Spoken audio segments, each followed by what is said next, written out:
Welcome, friends, to the Gaijin Animation Appreciation Hour with your hosts Sig Bisley and Colt Mauser. Here we will, together, appreciate anime in all its many splendid forms. Hell, we'll even appreciate things other than anime, but only when the mood is right. For you see, our purpose here is to bring all of you much-needed water in the entertainment desert we find ourselves in today. Oh, sure, there's thousands of things to watch on the various streaming services, but unfortunately, most of it is nothing more than poorly written, agenda-driven swill that the internet will assure you is the finest sake. Well, no more, my friends. Here we offer to you cup after cup of pure entertainment, sure to keep you nailed to your seats with its interesting concepts mixed with a double shot of ultra-violence and a liberal application of, fan service. One last thing before we get started. Please be sure to like this video and subscribe for more content just like this. Now, let the animation appreciation commence. So today, we'll be covering Baoh, otherwise known as Baoh the Visitor, an OVA from 1989. Baoh was directed by Hiroyuki Yokoyama. And what else has he done? Well, he's done some episodes of a bunch of 80s mecha shows, like Heavy Metal Elgime, Zeta, and Double Zeta Gundam, but not much else. It was written by Kenji Terada, and he did, very similar to Yokoyama, he did shows such as Dan Kuga, Super Dimension Cavalry Southern Cross, which most people know as the second part of Robotech. And interestingly enough, he was also a scenario writer, or the scenario writer, actually, on the first 3 Final Fantasy games. So interesting little tidbit there. Animation studio was Studio Pierrot, which, I mean, they have done pretty classic, damn near everything. Yeah. I mean, go look them up. They did Akira, they did Yu Yu Hakusho, Naruto, Black Clover. Like, you know, they're all over the place. Still rolling, yeah. Yeah. And the most interesting part is Baoh is based on a manga written by none other than Hirohiko Araki, better known for JoJo's Bizarre Adventure. So when you watch Baoh, you're going to see a lot of proto JoJo's ideas, right? And maybe not so much in plot, but in design and in powers and in things like that. I didn't even notice until after, I knew. Like, I would never pick that out. Yeah. It's obvious once you go back, but it's definitely not so blatant that it would hit you in the face, but once you know it, you go, oh. Yeah. So that's why his design looks like a stand. Yeah. Wicked bad. Really bad. It's kind of interesting. Anyway, so I'll run through kind of the first little bit of the plot, give you a flavor for what it's about without giving you any spoilers. So it starts out with a young girl and her little weird squirrel monster. They never explain the squirrel monster. They do not. There is no explanation for the squirrel monster. I literally monster. thought it was going to be a Baoh later on, but it just never did anything. Yeah. So that's one thing. Baoh, the titular character, is more of a type of entity you find out later, a way that they genetically manipulate, and I think there was a... It's classic super soldier super bullshit. Science nonsense, basically, but entertaining nonsense, where they can, enhance, any creature they want to be super powerful. So anyway, Sumire, this little girl is getting chased through a train by the evil organization Doris, although not completely evil, but pretty evil. Pretty evil. And, she has a little bit of psychic powers going on herself. She's able to unlock a door with a code using her precognition.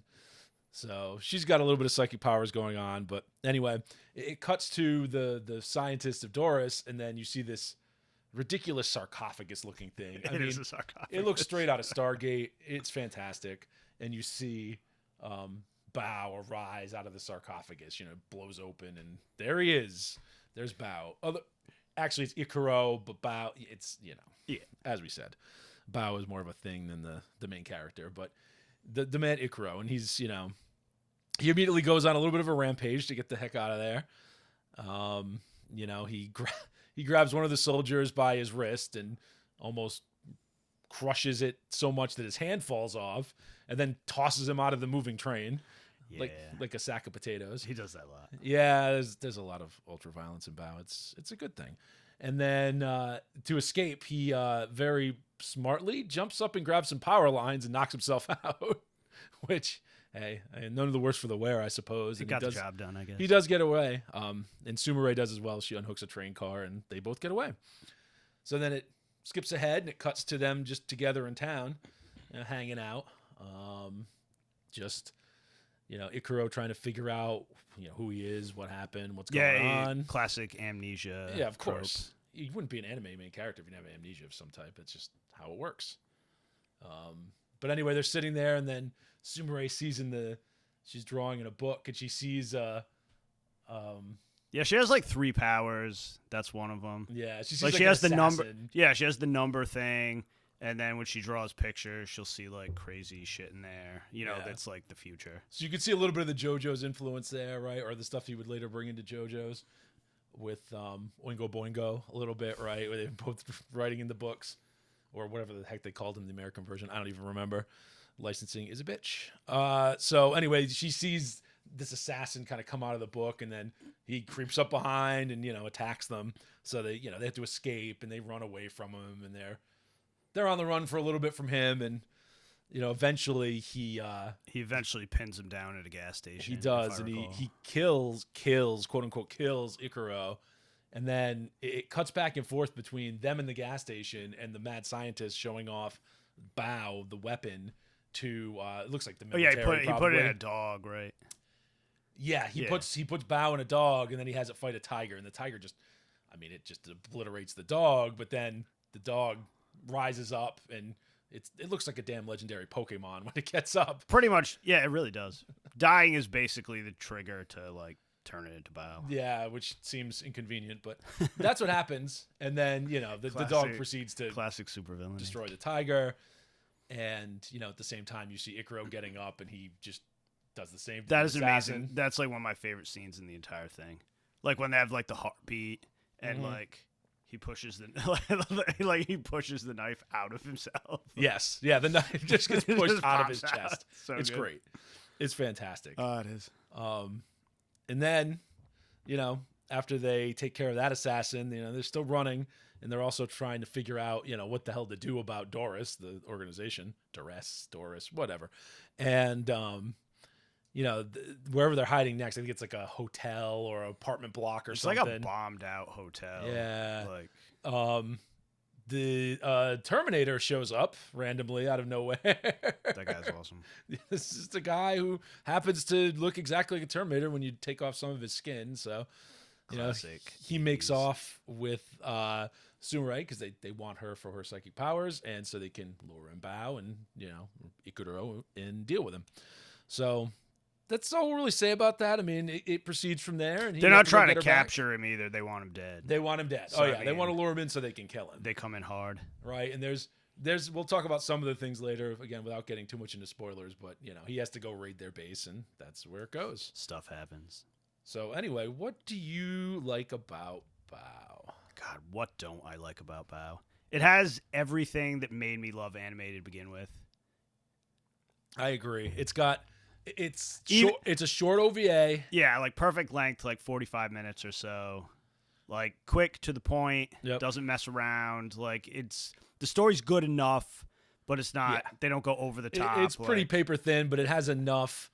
It's not window dressing. yeah. It's got enough window dressing. It gets the job done, though. You don't have any like questions. You know everybody's backstory. You know their motivations, like all that stuff. It's pretty good. Yeah. Oh yeah. And then it's got insane things like a psychic Native American in Japan for some reason guy who looks like T-Hawk from really Street Fighter. Yeah. And he's got powers like he's from Scanners, and he's blowing up stuff all over the place. Yeah, he's got psychic powers, but yet he's enormous and super ripped for some reason because that was necessary. Yes, he also has to be enormous. Exactly. It's just so doesn't matter. It's got everything. It's got evil corporation, mad scientists, like solid main character, solid sidekick.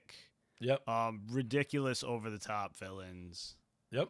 A good dose of violence. Oh my god! And it's not, it has the most violence. It is, but it's not as grotesque as some other anime. Like, they didn't draw a lot of the organs and stuff like they usually do. Nah, there's that good head blowing up scene. Yes. That's pretty gnarly. Yes. But it's not, it's not like Vampire Hunter D or something where they really get like into the the horse innards of things, right? Yeah, that's true. The horse and bloodlust. I mean, he rips a lot of heads right off, though. Oh yeah, and you can see there's clearly an influence from Fist of the North Star. Oh god, yes. I mean, almost everything had that back then, though.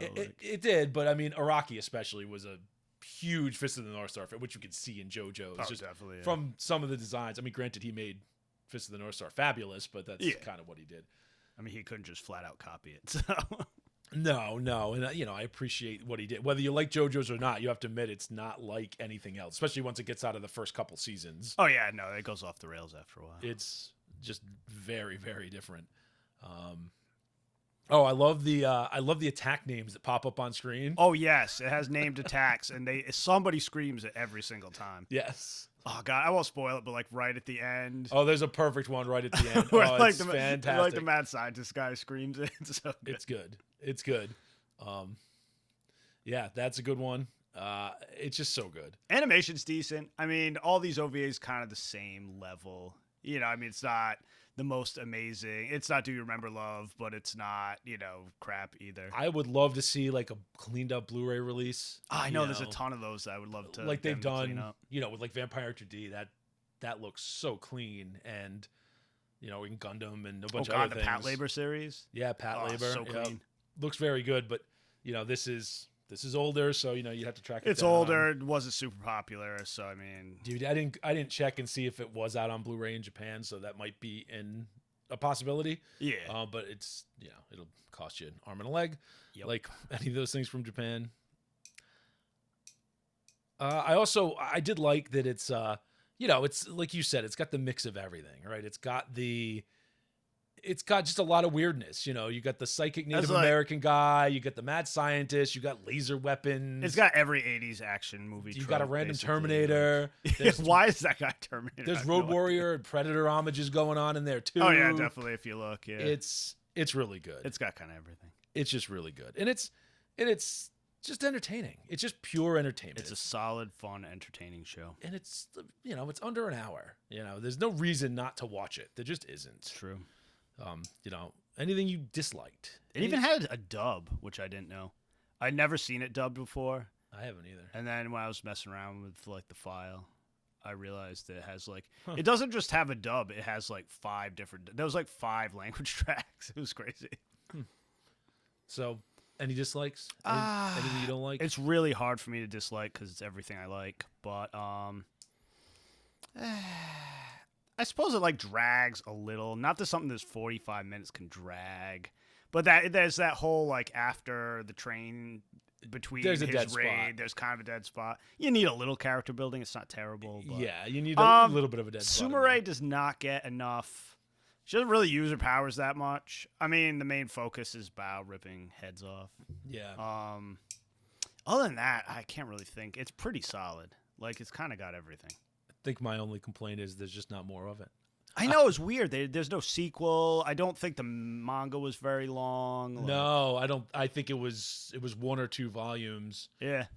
And it, I don't think it was ever meant to be longer. And then, Araki obviously went on into JoJo's, so why would he bother? Yeah, I mean, no spoilers, but it does set up for more at the end. Yeah, there's the classic stinger that would set up for more. And it almost feels like a prequel, you know what I mean, to like a longer thing. It does. I mean, I'd love to see. I don't know if he was planning on doing another series of that instead of JoJo's. Yeah, I'd watch it. If he ever decided to revisit it, I'd watch it. Or oh god, yes. I don't know, work it into the strange continuity of JoJo's somehow. Hey, that'd be entertaining too. I'd take that.